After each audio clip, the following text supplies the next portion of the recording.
Le couteau sur la nuque d'Agatha Christie. Lu par Neil. Chapitre 2. Le souper. Voyons, madame, débarrasser une femme de son époux n'entre nullement dans mes attributions, répondit Poirot après le premier moment de surprise. Je m'en doute. Adressez-vous plutôt à un avocat. Pour rien au monde. J'ai consulté quantité d'hommes de loi, les uns honnêtes, les autres canailles, et aucun d'eux ne m'a donné un avis utile. Sortis de leur dossier, ils n'ont pas de sens commun. Et vous croyez que j'en ai un ? Elle sourit. Vous êtes, paraît-il, la raison incarnée. Admettons-le, je suis intelligent, dit Poirot. À quoi bon essayer de le nier ? Mais votre affaire n'est pas de mon ressort. Il s'agit cependant d'un problème à résoudre, un problème extrêmement compliqué, et vous n'êtes pas un homme à redouter les difficultés. Permettez-moi de vous féliciter de votre perspicacité, madame.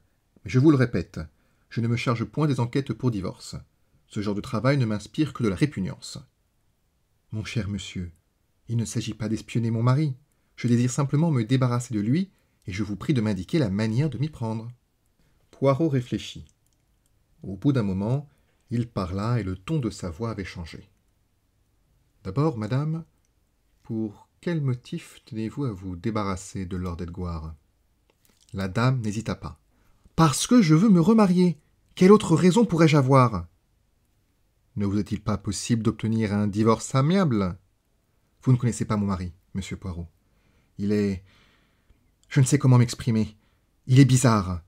Vous n'ignorez sans doute pas que sa première femme s'est enfuie du domicile conjugal, abandonnant un bébé de 3 mois derrière elle.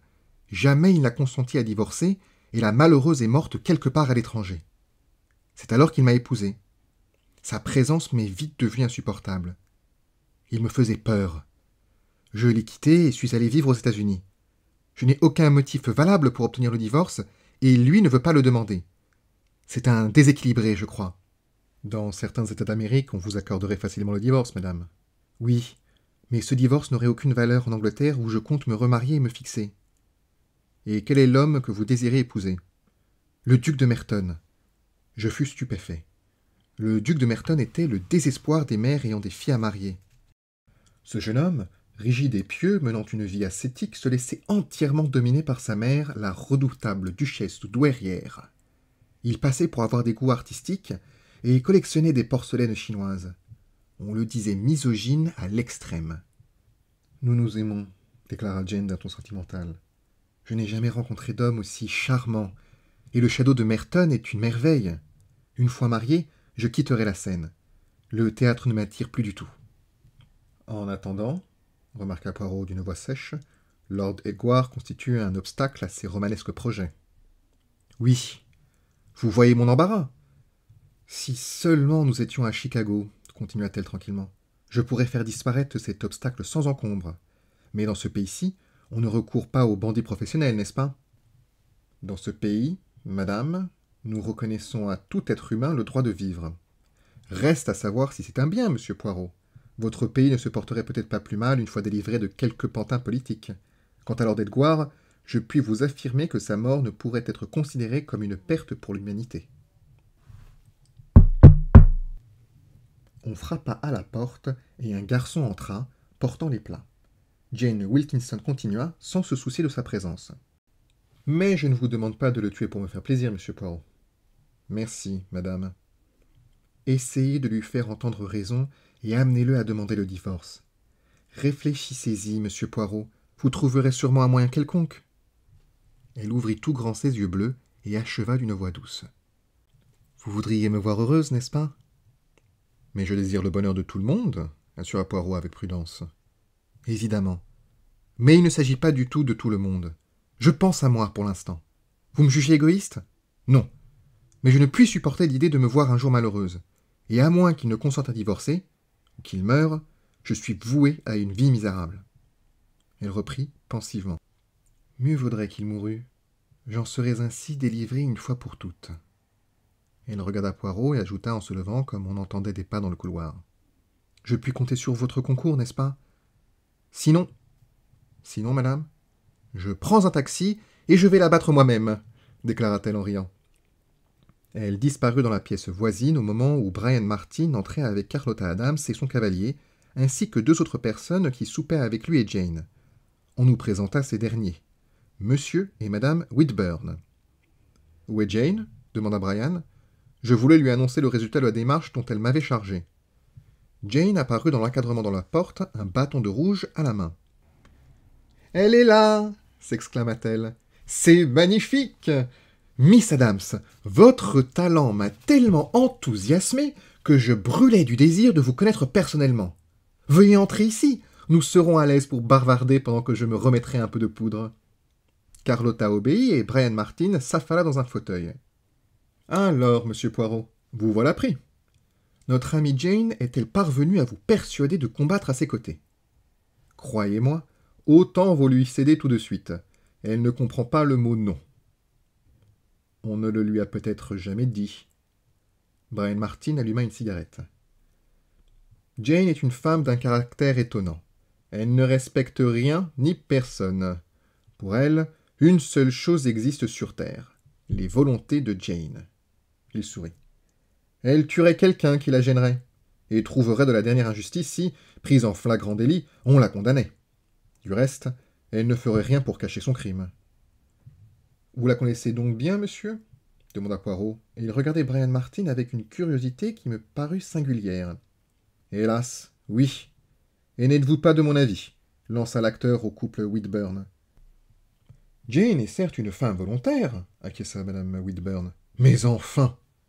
À ce moment, Jane arriva de l'autre pièce, suivie de Carlotta Adams. Jane avait sans doute refait son maquillage à son entière satisfaction. Pour moi, elle me paraissait exactement comme auparavant, ne pouvant se faire plus belle qu'elle ne l'était en réalité. Le souper fut très joyeux.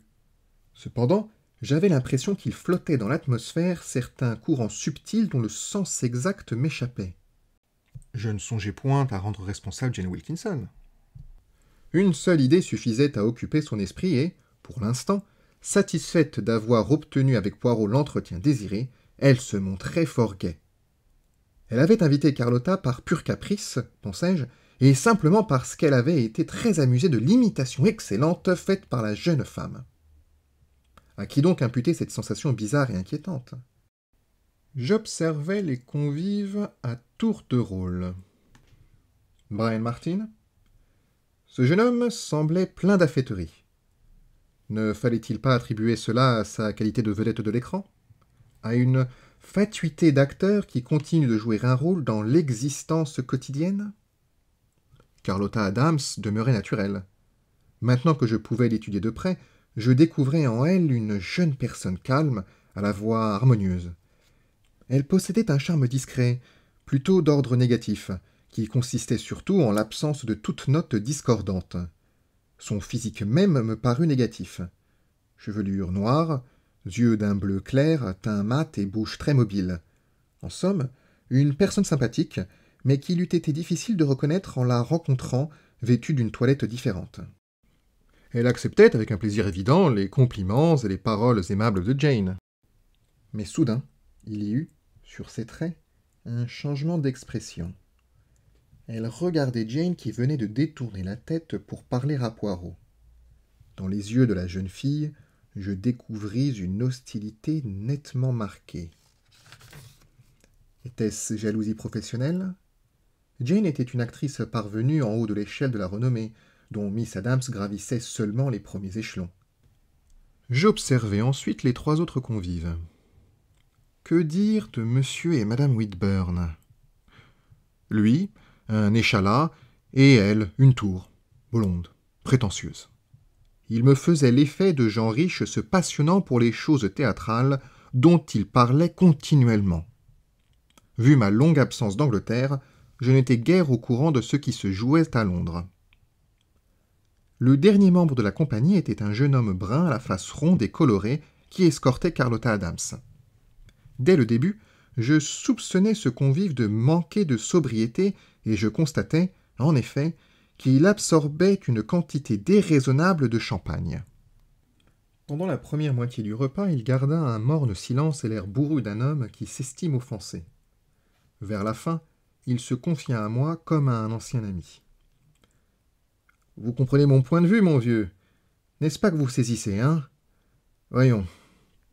Si une femme vous fait sans cesse des reproches et bouscule tous vos projets sans que vous lui ayez jamais dit un mot plus haut que l'autre. D'ailleurs, elle ne se laisserait pas marcher sur les pieds. Vous voyez ça d'ici. Famille puritaine, américain 100%. Ah, pour ça, c'est une jeune fille vertueuse. Voyons. Où en étais-je? Vous disiez que vous n'étiez pas verni. Fichtre non! J'ai dû emprunter à mon tailleur pour lui offrir cette petite soirée. Un type très chic, mon tailleur. Voilà des années que je lui dois de l'argent. C'est un lien entre nous. Rien de plus solide. Vous et moi... Vous et moi... Mais qui diantre êtes-vous donc, mon vieux? Je me nomme Hastings. Pas possible. J'aurais juré que je parlais avec mon copain Spencer Jones. Ce vieux Spencer Jones. La dernière fois que je l'ai rencontré, je l'ai tapé de 5 livres. Prenez toujours la vie du bon côté, cher ami. Faut pas se faire de bile. Plus tard, quand j'aurai atteint, disons, 75 ou 80 ans, je serai un Richard. À ce moment-là, mon oncle sera mort et je pourrai rembourser mon tailleur. Il sourit à cette pensée. Il semblait ivrogne, mais sympathique. Carlotta Adams l'épiait du coin de l'œil et, après un de ses regards rapides, elle se leva de table. « C'est gentil de votre part d'avoir accepté de monter jusqu'à mon appartement, » lui dit Jane. « J'adore ces réunions improvisées. Et vous ?»« Moi pas, » répondit sèchement Miss Adams. « Je réfléchis toujours avant d'agir. Cela m'évite beaucoup d'ennuis. »« Quoi qu'il en soit, les résultats vous donnent raison, » lui dit Jane avec politesse. « Jamais je n'ai tant ri qu'à votre représentation de ce soir. » Les traits de Carlotta se détendirent. « Que vous êtes aimable. Comme toutes les débutantes, j'ai besoin d'encouragement. »« Carlotta, » dit son compagnon d'une voix pâteuse, « souhaitez le bonsoir à tout le monde. Remerciez tante Jane de ce succulent souper et sortons. » Il s'y reprit à 2 fois pour franchir la porte. Carlotta s'empressa de le suivre. Jane Wilkinson haussa les épaules.